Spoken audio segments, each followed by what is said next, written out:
Welcome to Signs of Life, exploring survival of consciousness. Brought to you by Forever Family Foundation. On the web at foreverfamilyfoundation.org. I call your name. The echo is haunting. The echo is always the same. I call your name. The echo is haunting. An echo can never be changed. So I call your name. Your name. And welcome to Signs of Life Radio. I'm your host, Bob Ginsberg, and I'm here today with an old friend of the foundation, Dr. Jeff Tarrant. Jeff is the founder and director of Psychic Mind Science and the Neuromeditation Institute in Eugene, Oregon. He's a licensed psychologist and board certified in neurofeedback. His research focuses on exploring brainwave changes that occur as a result of contemplative practices, also technological interventions in non-ordinary states of consciousness, and psi abilities. Dr. Tarrant is trained extensively in psychedelic integration therapy, works with 2 physicians to provide ketamine assistant therapy. He is the author of the new book I just mentioned, Becoming Psychic, Lessons from the Minds of Mediums, Healers, and Psychics. In his previous book, Meditation Interventions to Rewire the Brain. His website is neuromeditationinstitute.com. And welcome back to Signs of Life, Jeff. It's been too long. Yeah, thank you. Thanks for having me. Yeah. So, I mean, I guess I have to start off by asking, I know you have some degree of intuitive ability yourself. Your interest in all this stuff way back when, was that to explore your own intuitiveness, or were you just simply curious about the subject? Well, I mean, when I kind of got back into this, 11 or 12 years ago, which is probably about when we first met, probably something like that. Yeah, I really wasn't looking for any of this. I wasn't exploring this for myself, even though I've always, to a large degree, I've had interests in these things for myself off and on most of my life. But really, I stumbled into this from meeting Janet Mayer, who obviously has been involved with Forever Family, since the beginning, right? Yeah.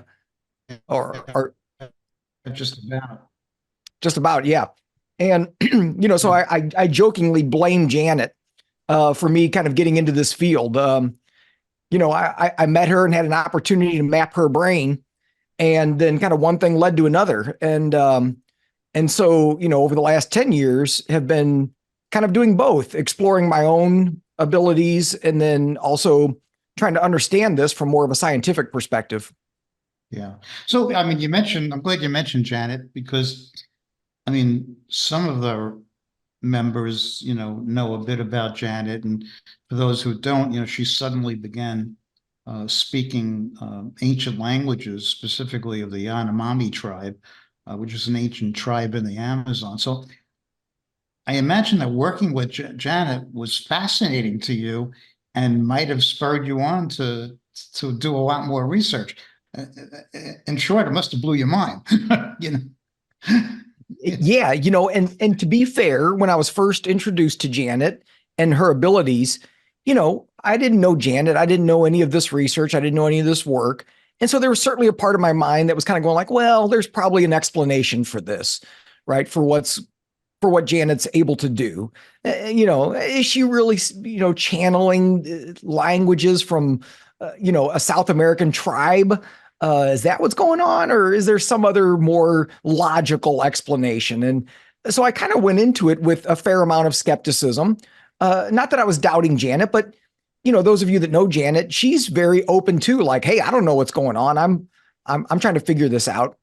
And, but after I met Janet and started working with her and heard what she did and heard the story and spent some time with her, it was like, okay, yeah, there's no doubt that there's something very interesting going on here that doesn't fit with anything that we really know about, the way that these languages kind of work. And, it's not glossolalia, it's not xenoglossy, it's not any of these other things that people have talked about before.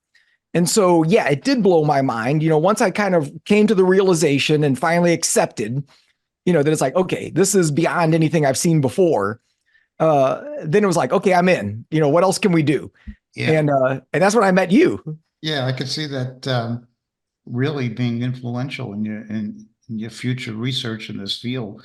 I've always been fascinated with this brain as a filter model, which was talked about 100 years ago, really, and the theory being that, and we only observe less than 1% of the universe, and we're surrounded by information fields, and if we didn't have a filter, we wouldn't be able to navigate our lives, right? So your work, appears to show that reception of things like psychic information is enhanced when we can put our so-called, conscious mind aside and get into some sort of a zone, some sort of altered state of consciousness. Is that a fair statement?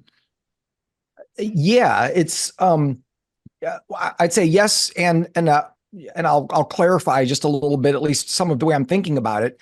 But certainly one of the things that we've seen repeatedly with mediums and psychics is that certain parts of the brain seem to shut down when they're engaged in their work. And so that supports this idea, right? That certain parts of the brain are kind of getting out of the way. And so we see that. We also see this pretty dramatic shift in a lot of people to the right hemisphere, which also kind of supports this, because the left hemisphere is so much based in analysis and language and, sort of organizing information with the logical mind. And so we see this shift away from the left hemisphere into different patterns in the right hemisphere. So that part I totally agree with, and more understand the brain as, a filter, sort of a reducing valve, as, Aldous Huxley called it. And at the same time, this idea of kind of shifting into an altered state, it's interesting because a lot of the mediums that I've worked with, they certainly don't look like they're in an altered state when they're doing their work, although they describe themselves as being sort of a light trance, right? So, I guess that's an altered state. You're not quite in your normative consciousness. Yeah. And, altered state is such a kind of a vague term because, you're an expert in meditative practices. And things like art and music could be a form of meditation, right? A walk through nature. It's nothing that you would notice, but people, they set their mind aside, the chatter mind, and they get into a zone, right? So, and so, getting back to the brain's influence. So that's what I always wondered, since I started reading about all this stuff, is that you talked about setting, the brain aside, so to speak, and letting information flow. Might there be an area in the brain, you've certainly identified some that go dark, and light up, that we can study to help us learn how to create our own communications or intuitiveness? You're from, I think you touch on it in your new book, but there have been a lot of people that have studied things like DMT. Talked to Rick Strassman about that, and the body theoretically in the pineal gland, has this psychoactive substance, why, and Right. all species. So maybe that could play a role and teach us how, after all, we're all looking to, I shouldn't say we're all, but a lot of us are looking for ways to enhance our own communications and psychic abilities. So do you think that the brain is not only a receiver of information, but it might initiate these things? Yeah, it's a really interesting question, right? Because, the like kind of what you're bringing up, that there's, the brain, we create our own psychedelic neurotransmitters, in the brain that, it's kind of like, why would we do that? Why would the brain create a psychedelic substance, and then it also creates another substance to inhibit it. And it's like, well, that's a lot of work for the brain to do for no reason, right? And there's, as far as I'm concerned, there's nothing in our physiology that happens for no reason. Everything's there for a purpose. And so why would we do that? And so to me, it suggests that it's a natural thing, right? That we access in sort of certain heightened states, right? Under crisis or at the moment of death, perhaps. There's some evidence that maybe that's what's happening. When you look at like bursts of gamma brain waves that happen at the moment of death. And it's like, well, what's that about? And, there's some mediums and psychics that I've looked at that their brain looks very similar to what you see in a psychedelic state when they're engaged in this practice. The certain parts of the brain that we haven't talked about yet, like really drop out in such a way that it seems to allow this additional information to come in. And, and actually just recently I was having a conversation with somebody talking about, a psychic that they're working with who apparently is very gifted. And when this person saw images of that people have drawn of like their DMT experiences and ayahuasca, this person was like, oh my God, like that's what I see. Like that's, and so, I think that's really fascinating because I've never considered that before, that until this conversation, not the conversation I was just talking about, that maybe that is what they're seeing. Like, they're seeing kind of into this other realm that, most of us would have to use some sort of psychedelic substance in order to access it. But maybe some people can just kind of tap into it, right? You're right. And, and I mentioned in the introduction that you're doing research, on ketamine assisted therapy. Now, back in the day when I was going to college, it was the Timothy Leary days, and, and there was a lot of research that was going on then. And then that type of, those substances were not allowed in research anymore, and they were legally, banned. And now, it's coming back in the mainstream again in a big way, and therapists and mental health professionals are coming to the realization that they see real progress in their patients. So I assume that you're noticing the same things. I mean, it has a positive effect on grief. So. Yeah. What kind of work are you doing in that area? You working in a controlled setting with patients? Yeah. Several years ago, I was actually, when I first started formally doing that kind of work with psychedelic medicines, I was actually training and working with a peyote church. And, peyote is legal in, I think, 6 or 7 states if it's used in a spiritual context. And, this was working with a Native woman who has access to this medicine and did it in a traditional way. And so I kind of started with that kind of work.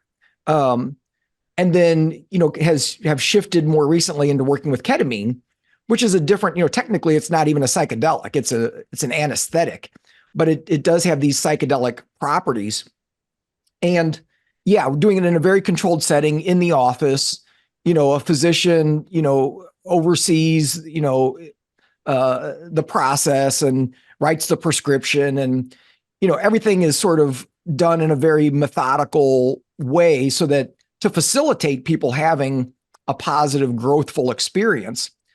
And one of the things you mentioned that I actually wasn't expecting, and it just, I stumbled upon because of a couple of my clients, is that it does seem to be really useful for grief. In fact, I had one client in particular, I was seeing them for something completely unrelated to grief. And in the process of us working together, they actually lost both a pet that was like their best friend. And then they also lost a family member who was very close to them, like within the span of a couple of weeks. And when they came in and told me this, and of course they were very distraught and upset, and initially I said, do you think we need to have a ketamine session today, or should we wait? Right? Like, I don't know if you're in the best shape, right, for this. And they said, no, I want to do it. Okay, great.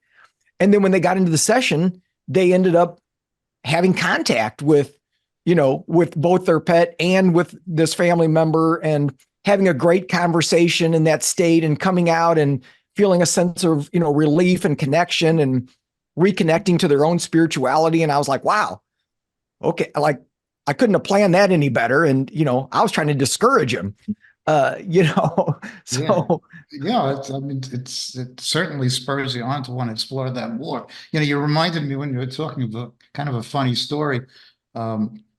We had started the foundation. It was, for a year or two, and obviously this kind of work was consuming my life, and my wife Fran's life. We were always talking about this stuff.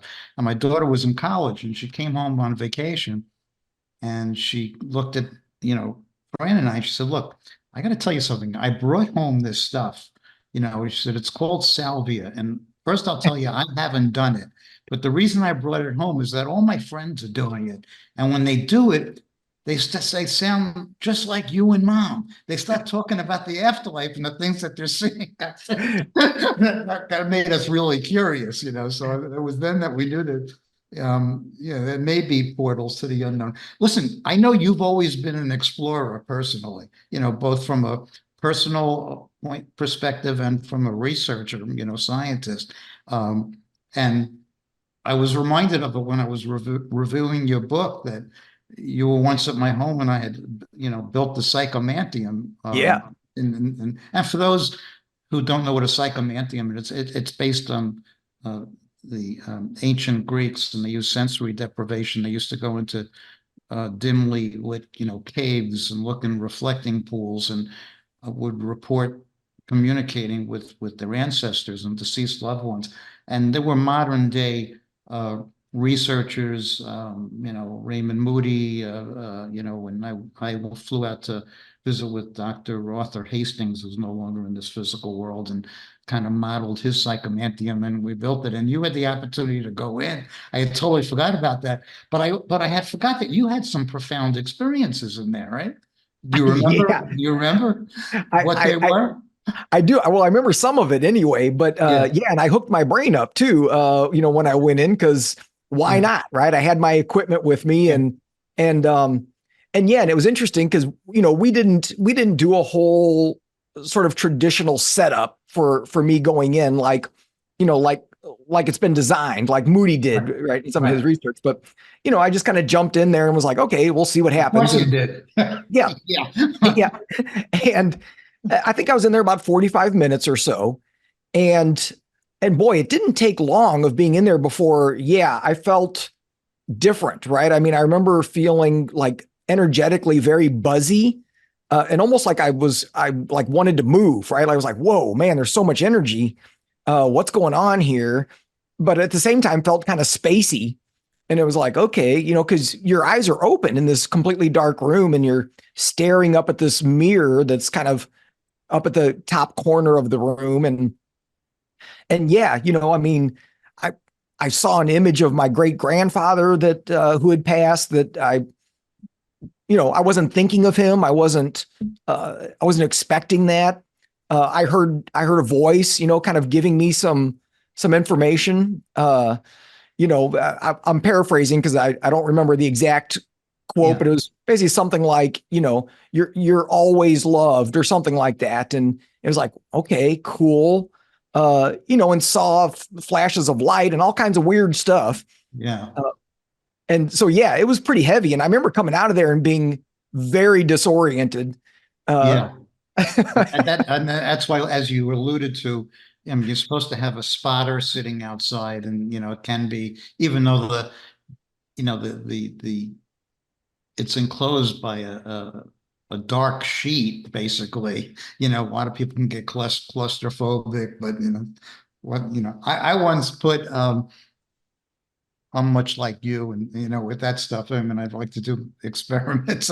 I had two mediums in the house, and I put both of them in there, and I moved the second chair in with instructions that they weren't allowed to talk to each other, and that as soon as they came out, I was going to separate them and give them each a legal pad. And I asked them to each write down their experiences. And someday, I don't have time to tell you about it, but someday I have to, because it's quite extraordinary, what happens. So, but yeah, you've also done work with the Ganzfeld technique, right? So tell our listeners a little bit about that. What's Ganzfeld and how does Yeah. it work? Yeah. So, Ganzfeld, is roughly translated to whole field. And, the way it was originally done was, you take a ping pong ball and cut it in half and tape each half over one eyeball so that you can keep your eyes open. And then you're shining this red light on the face. And so what happens is that the ping pong balls create a field effect, right? Like it diffuses everything so that you just have this giant field of red. And so kind of like the being in all black, right? It's like, you're kind of messing with your visual senses in a way. And then typically you would also listen to like white noise at the same time, which I think has another similar kind of effect, right? White noise has all of the auditory frequencies at the same caliber. And so you're kind of flooding the senses with information, but it's all meaningless. There's nothing there. And, it's a technique that's been around for quite a while and actually used in a lot of psi research, especially with like telepathy and things like that. Right. And, we've kind of modernized it with some audio visual entrainment glasses so you don't have to put ping pong balls on your eyes and all that stuff. You can just put the glasses on and set it to Ganzfeld. There's actually a Ganzfeld setting and you pick the colors of the lights you want. And so it's an easier way to do this. And yeah, we've been experimenting with having people do it and just, kind of like my psychomantium experience, not really giving them a lot of instruction, just like, okay, here, do this and tune in. Let's see what happens. Right. And it's been fascinating to see, I would say the majority of people, certainly not everybody, but if I had to pick a number, maybe 60 or 70% of people come out of that with some pretty interesting experiences. Some of them full blown, contact with other, energies and stories and journeys and all kinds of stuff that they come back reporting. Are you also measuring their brain waves while they're doing? Yeah. Okay. Yeah. Not all the time, but sometimes. And that's interesting too. And I'll kind of circle back to that. But, when we do it with people who already identify as being a medium or a psychic, it's interesting because pretty consistently they report it being like an immediate doorway into kind of getting into that space. And so the people that I used it with in this regard, they're not professional. Well, I guess one of them was a professional medium, but most of them are sort of, they work with this, but it's not something, they've got a day job, right? And and so some of them, it like takes them a minute to get into that state. They might have to meditate or they might have to do some sort of self-hypnosis or something to kind of get there. And they all kind of reported like, whoa, this was like, just like hypercharge me right into that space. I didn't have to do anything. And interestingly, their brainwave patterns, what it looks like it does is sort of exaggerate their baseline brainwave patterns. So whatever's happening when they're just hanging out, it just ramps it up.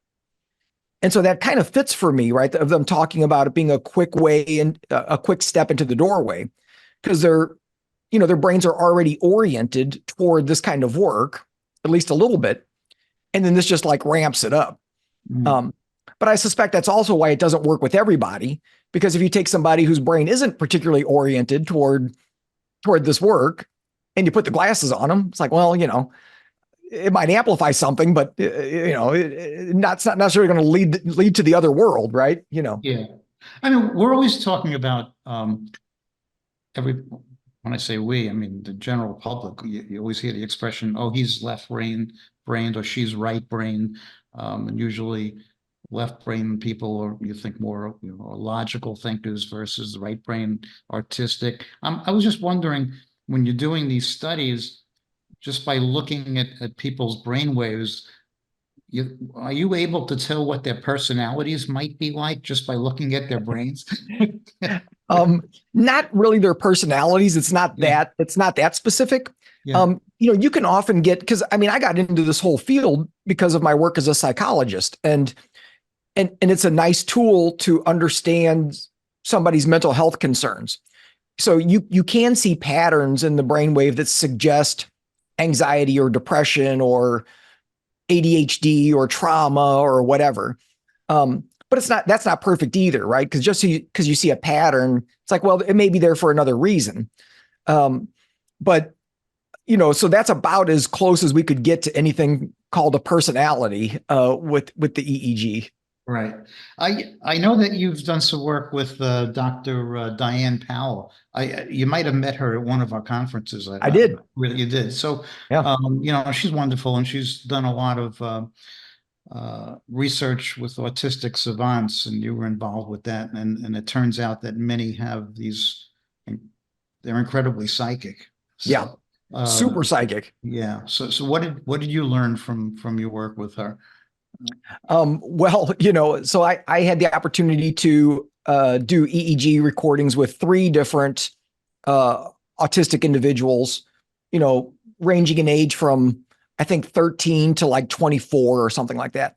And all 3 of them are nonverbal, but they all 3 communicate by using a letter board and a number board so that they can spell and communicate what's going on. And the first thing, all 3 of them were ridiculously accurate with telepathy exercises with their primary caregiver. And when I mean ridiculously accurate, I mean like 100% accurate.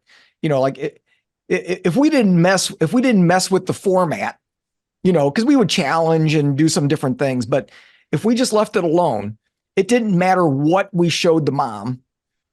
It could be a random sentence out of a book that we pulled off the shelf.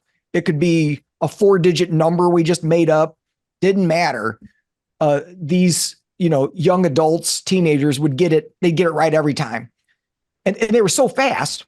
Like in some cases, they were pushing on the numbers like before we were done. Right. And it was like instantaneous. They just had the information. So first off, it just blew my mind. Like, Janet blew my mind in one way. These guys blew my mind in another way, because I've seen some cool stuff, but I've never seen anybody be 100% accurate. Yeah, that's statistically improbable, to say the least. Yeah, it's insane. But so what do you theorize is happening? Are they able to tap into information fields that the rest of us can't? I mean, I don't know if it's that we can't, but for some reason it's much more just open for them. And and I don't know what all of the mechanisms are there. I mean, certainly Diane talks about, and I think this makes a lot of sense, that the fact that they don't use language the same way that normal speakers would use language, that may have something to do with it, right? Because, and I really like this way of thinking about it, because as soon as we use words to talk about something, we've changed it and we've limited it. Because words limit the information. And I use this example all the time talking about this, but I think it's really perfect that most religions, if you really dig into them, they say, well, you can't talk about God. Because as soon as you start talking about God, you've limited God. As soon as you put any kind of language to describe God, you've already messed it up. Now we do it anyway, right? Because, and I think it's a perfect example, right? That as soon as we start using words, we've changed it. And actually, you see that with psychedelic experiences. People will come out sometimes and they don't want to talk about it because you can't describe it. You can't, words aren't going to convey what's there, right? So anyway, I suspect that part of what's going on is that because they're not using language in this analytic, narrative creating way, that it keeps them more open to more of what's actually happening. But then, of course, we also know that a lot of folks who are on the autism spectrum, are more sensitive. Literally, they're more sensitive to information from the environment, which is often why we see some of the behaviors we see is because they can't filter in the same way that non-autistic folks can. So it might be a combination of these things, right? Not filtering the same way, and then also not using language the same way. Yeah, I mean, it sounds logical to me. I also think that, just as we hear about people that, we have our known physical senses. So people that are sightless, they have enhanced hearing, or other senses, and we don't even know how many senses there are, and maybe, with autistic children, and they have, they're able to kind of, because of the way that their brain works, and it's somewhat compromised in some respects, that they could tap into these other, senses that many of us don't even realize that we have, but whatever it is, it's certainly, incredible.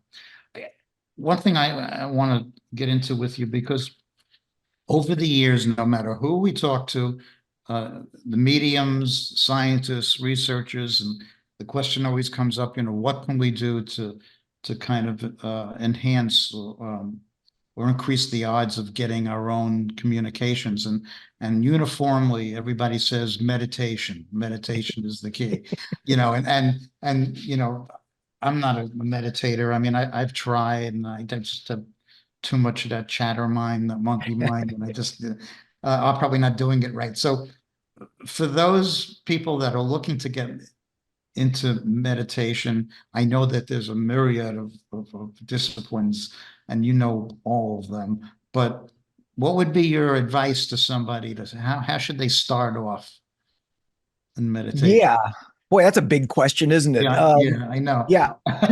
I mean, so I think the first thing that I would say is that I think it's helpful to kind of look at meditation as being an umbrella term that encompasses a lot of different approaches, right? And really with meditation, all the different styles, what you're doing is directing your attention and your intention in specific ways. And so kind of recognizing that, well, there's different styles of meditation depending on how you're doing that, how you're directing your attention and your intention. So focusing on your breathing, right? And then when the mind wanders, you bring it back. Well, that's one way. But then something like loving kindness, well, that's a meditation, but that's very different. You're directing your intention and attention in totally different ways. And so not surprisingly, they affect your brain differently. Your brain doesn't look the same doing a focus meditation as it does doing a loving kindness meditation. And so to some degree, it's helpful to kind of get clear on like, well, what is your goal? What are you trying to do? Why do you want to meditate? And if we understand that, then we can start to identify, well, which style of meditation is most likely to help you get there. Right? Yeah, that makes sense.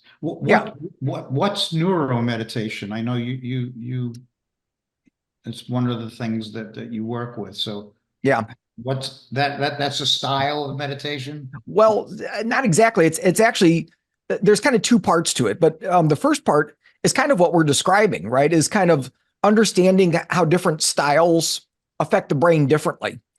And, we've kind of identified, and it's not just us, right? This is from the research literature that lots of researchers have looked at this, but we've kind of identified 4 primary styles, and they affect the brain differently. And so then we look at it and go like, okay, cool. How can we help people learn how to do each of these?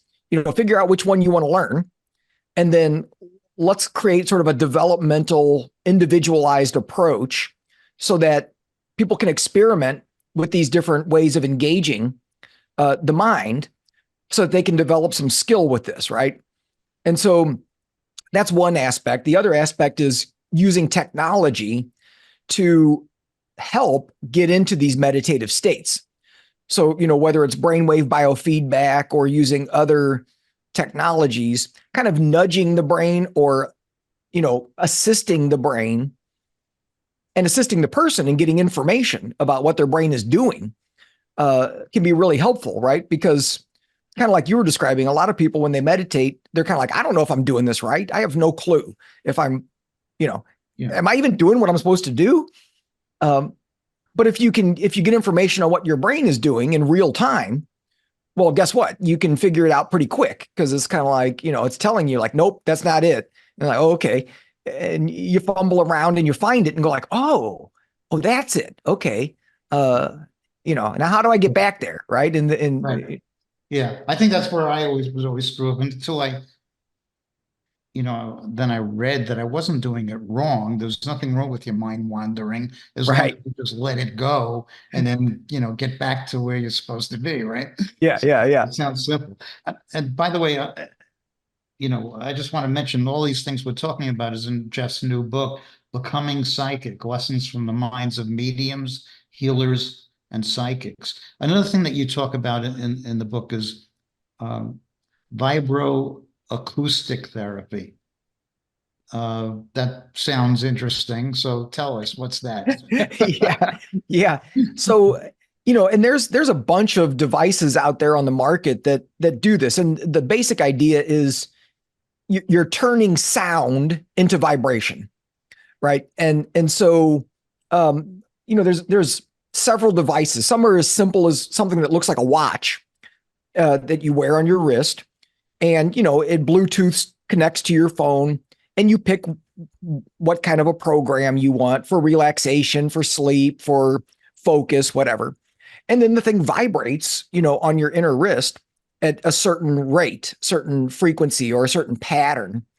And, so what they found is that these different kinds of tactile stimulation can have pretty profound effects on the nervous system. The way it's usually used is to induce more of a relaxation response, right? So it seems to stimulate the vagus nerve, which, if people aren't familiar, it's the 10th cranial nerve that comes out of your brainstem and connects to basically everything in your body. And it's essentially kind of turns on the parasympathetic nervous system, right? The relax, aspect of kind of how we behave. And so these vibrations seem to stimulate that and kind of get people into this really chill, nice place. So there's like a wrist type thing, and there's whole beds. I've got a big giant bed in the next room that you can lay on, and the whole thing vibrates, right? This is really interesting to me because especially when we're talking about the vagus nerve, I've had certain medical episodes in my life, and I wound up in the hospital, and they always termed it a vasovagal episode, because everything else, checked out. And I'm wondering, by wearing one of those devices that stimulates the vagus nerve, whether that would be helpful, It's interesting. Yeah. Yeah. So I might ask you more about that. Yeah. Do you ever work with EMDR? I think you also talk about IADC in your book, or induced after death communication, but do you work with either of those two? I don't. Actually, you're the one that introduced me to Alan Bakken, or yeah. I mean, I haven't met him, but you introduced me to his work, and so I got his book and was checking it out. I think I mentioned it in my book, but I didn't. I haven't gone that route. I don't personally do EMDR per se. I've been exploring ways of doing something similar with some of the technology. So like those glasses I was talking about that do the Gansfeld, you can also set them to different flicker rates, and you can set it so that, the left and right eye fields alternate. And so, literally you could put the lights on the glasses and have them go back and forth, one repetition per second or whatever. Yeah. And so I've been kind of exploring the use of that. Like, I wonder if this would be an easy way to, if somebody's distressed, or if there's something that they want to move through their system, just put on the glasses and, and start kind of talking about what's going on. And we've tried that with other stimulation technology, and it's worked. So, I suspect that there's something there. Yeah. Many years ago, I had got a hold of some of those, the HemiSync, module tapes and so forth. And that works on brain entrainment, right? Of aligning the left and right hemisphere. That's sort of in line with a lot of your work, right? Yeah. Yeah. I mean, we use most of the stuff we use uses light and sound just because light seems to have a stronger impact on the brain. But it's the same concept, right? Like if you flicker lights on and off in that eye set at a certain rate. So look, let's just say 6 times a second that the lights are flickering on and on 6 times a second, your brain will start following that pattern. And 6 hertz is theta, right? So, it's one of the brain waves that we see a lot with healers and psychics and mediums is this theta brainwave. And so you can actually induce that. You can actually kind of nudge the brain into that state because it'll follow the frequency. And that's what a lot of the audio programs are doing as well, is they're using different ways to kind of trick the brain into moving into different brainwave states, So yeah, it's very clever. Yeah. I guess it's a good question to ask you. We're doing this now for so many years, with your work. What's your opinion? Do you think the mediums always tell us that everybody has some degree of intuitive ability? Do you believe that? Yes. And so of course I said that with a pause and so, I at this point in my sort of journey, I agree with the statement that this is a natural ability that everybody has the potential to be psychic, if we want to call it that, or to be intuitive, right, in a more general sense.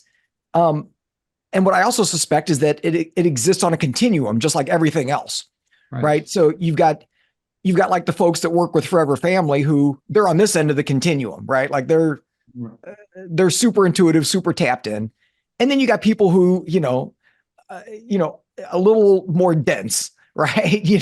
It's like it's harder to hear that subtle information. And I suspect most of us live somewhere in the middle. And, so there's certain days, right? Like, and you've had these experiences where, maybe normally you don't get information, but then all of a sudden you get an insight or you get a download or something happens and it's like, or a premonition or something, right? Right. Yeah. I know that I'm useless when I'm conscious, but when I'm in the dream state, sometimes I'll get information. So, but I think that like the music analogy a lot of people make, and I think it's somewhat true. I mean, you could pretty much teach anybody to play a musical instrument rudimentally, but they're never gonna be able to give a concert, so Right. but I know people can do exercises and take courses and so forth. I mean, the mediums, like you mentioned, like the Forever Family Foundation mediums, I think that they were born with, greatly enhanced, abilities. I don't think that somebody with average intuitive or mediumistic ability could ever reach that level through training, but everybody has different opinions on that. You've done a lot of work with psychokinesis, the, mind affecting matter. And I think you also wrote about healing, distant healing. I mean, distant healing, like such as the power of prayer. I mean, that's psychokinesis, right? It's the mind, affecting matter. So Yeah. as far as you're concerned, this is a real phenomenon. Right? Yeah. It's interesting because, even though, I think it only got one chapter in the book, but it's actually one of my favorite things to look at. And I think partially because I think it's one of the things I have more skill in, right? Kind of like you said, like I'm never going to be a medium, right? Like that's just not going to happen. And I have to work really hard to, get my intuitive psychic skills on track. If I practice and I practice and I practice and I practice, I can get pretty good, but it's a lot of work, right? Yeah, right. But the psychokinesis and the energy healing seems to come more naturally for me. And so I think, that's probably partly why I really gravitate toward that. But yes, I think it is a real thing. Well, I mean, I kind of know it is, right? Because I've seen I've seen enough stuff, and I've, had my own experiences where clearly there's something going on there.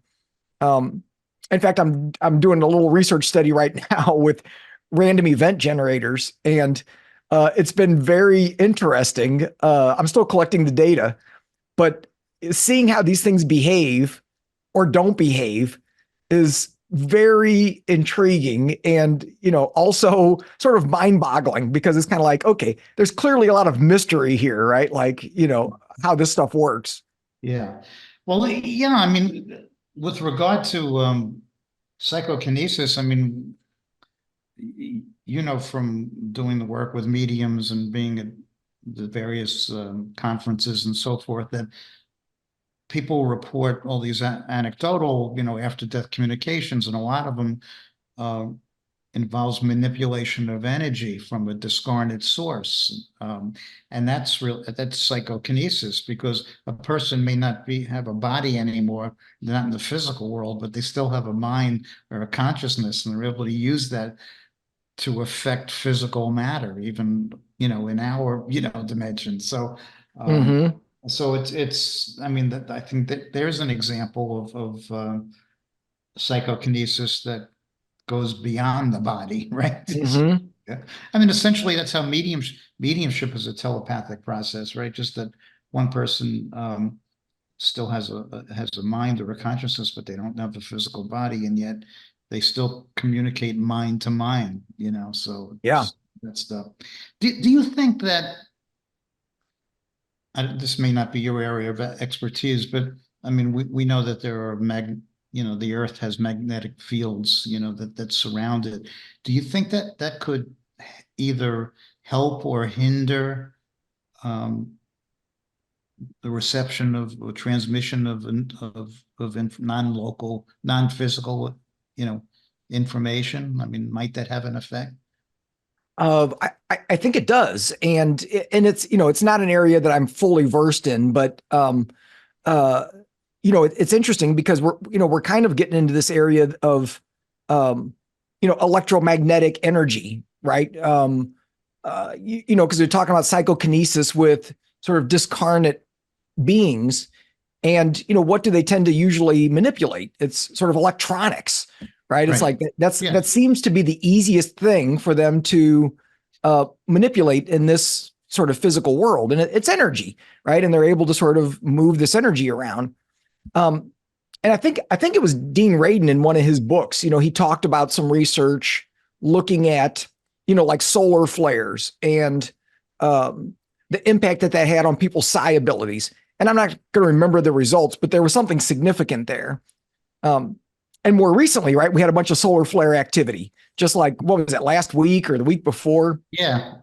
Yeah. And it was funny because I was collecting this REG data, this random event generated data, and I was collecting dummy data, is what I'm calling it, because instead of anybody trying to influence it, I would just run a session and ignore it and like play on my phone or something while it was, running, and just to get like kind of a control, right? Like, okay, nobody's trying to do anything.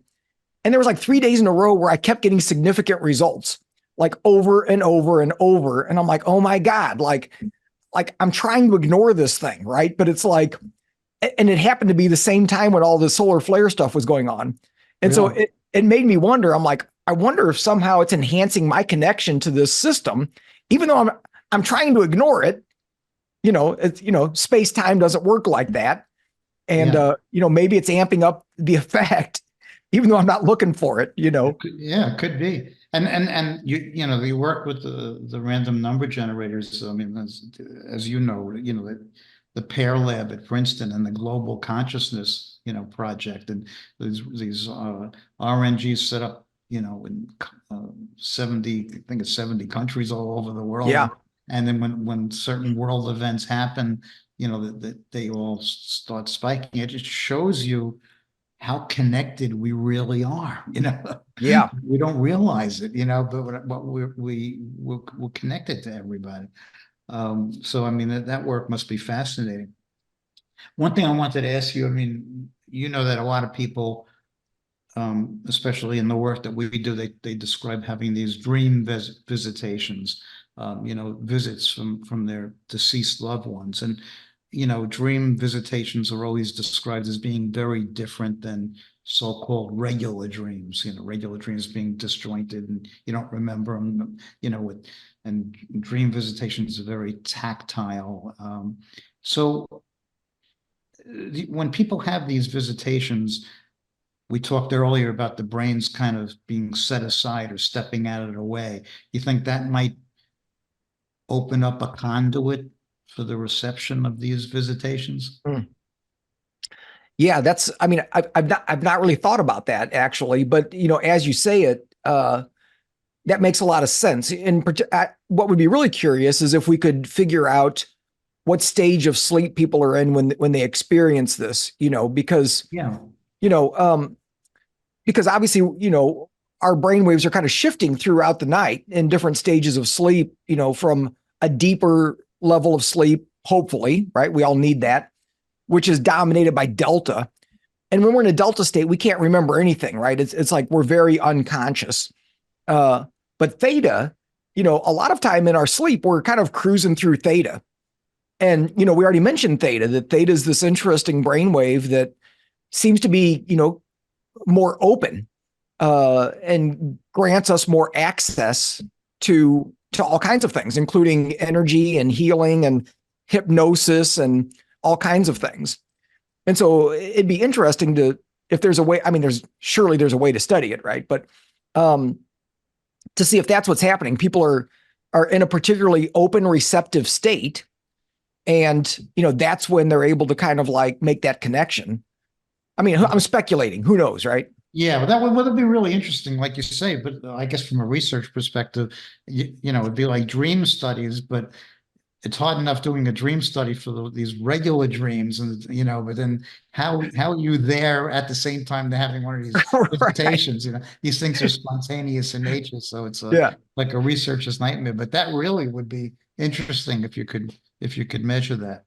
Well, what else is interesting, and it may be related, but the other brainwave that shows up a lot with psychic mediums, whatever, is gamma.